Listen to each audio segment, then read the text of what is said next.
On February 14th, 1990, as Voyager completed its mission and was leaving the solar system, it was commanded by NASA to turn around and take one last picture of the Earth by the request of astronomer and writer Carl Sagan. And I think this one photo has formed three of the most beautiful words in the history of science, which is a pale blue dot. All our innovations and imperfections, anchors and ecstasies, our plus points, minus points, everything we can think of is combined in this little pale blue dot. As far as the constellation or the climate or anything is concerned, we are just a blip. These don't matter.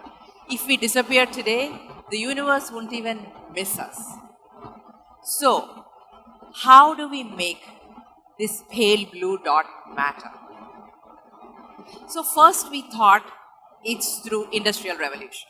It's through innovation. It's the machine that's going to make us do it. So for 2 centuries, we have mastered the industrial economy. This very island we are standing on today, Sentosa Island, this was a place where Japanese prisoners of war were kept. It was not an inhabitable place. And it's because of our innovations, of our machinery, of our industrial revolution, this place transformed to Sentosa, which means happiness. And it's a Malay word derived from the Sanskrit word Santosha. That's the land we are standing on. This is an example of the industrial revolution that we have created over the last 2 centuries. What we have also done in this industrial revolution is that we have forgotten one thing. There's a very, very famous quote. Nobody knows who said it, but we live on a land not inherited from our ancestors, but a land that we are borrowing from our children. We have done a fantastic job of completely messing up what we are borrowing from our children. And we have not taken care of it. And we are handing them damaged goods. So this is where the second revolution started. After the revolution of the machine, the revolution of the mind, the knowledge economy. If you look at just in 1 decade, the top 10 companies that matter in the world had one tech company for the longest time. And now if you look at the top 10, probably 6 to 7 tech companies are there. The transformation has happened from a machine to the mind. It's the knowledge economy. It's the shared economy. I had the good fortune to work with people like Andy Grove, Gordon Moore, coined the term Moore's Law. So at an exponential pace, things that were a theory to us many years ago is happening today. At an exponential pace, we are in our knowledge economy. Now the real beauty is in the new frontier we are just about to enter, which is the mixed economy. And it is undefined as of now. What we are doing right now is that we are flying off a cliff. Don't know where we are landing. But we actually have wings. Because of artificial intelligence and big data, all these things we map, we know where we are going to land.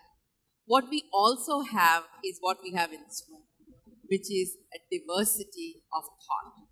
We have artists, architects, technologists, writers, business people all working together. The young and the old, the experienced, and everyone is working together. We are in the best of times to actually design a future we can truly embrace and be proud of handing to our children. But what it takes is to embrace this diversity, to design that diversity. There is no one who can do this alone.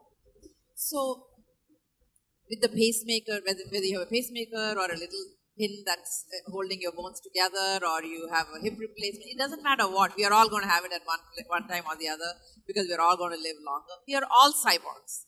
We are all cyberspace creatures. There is nothing called man and machine separation anymore. It's all together. So what we want to do is that we want to create a conversation over the next 2 days that lets us look at where we are going.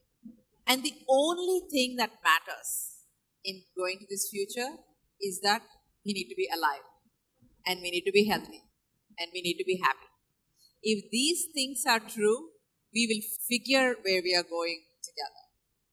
So how do we create this world where we balance the progress with every unforeseeable nuance in ethics, environment, economy, and equality? The only thing that will make this pale blue dot matter is that, are we taking everybody along? Are we creating an equitable world? While we embrace the machine, are we keeping our cultural heritage? Are we preserving our thought, our youth? Can we balance progress in machine with the progress in mind and embrace the diversity? So for the next 2 days, we have put together amazing minds that are pushing our imagination. They'll all look different, sound different, will speak different languages, but we handpicked everyone here because we believe that they're going to make us move into the future. So this is not a conference. It's just the beginning of a great journey into the future. I have one request for you. It's called One Person, One Moment, One Project. In the next 2 days, pick one person you didn't know before you came here and make lifelong friendship with them.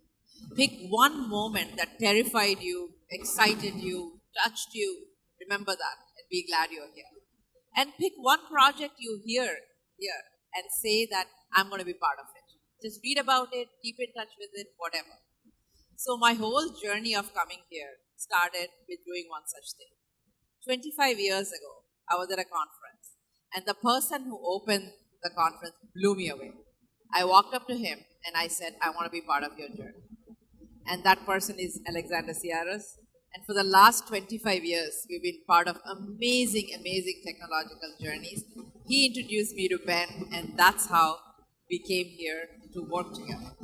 So with that, I want to introduce someone who's going to kickstart today. And as we go on this journey, we have designed experts and entrepreneurs and experiences that are going to blow your mind. So if you have any other meetings planned, cancel them. Be here for the next 2 days. And I want to introduce the person who's truly the brain behind this whole event.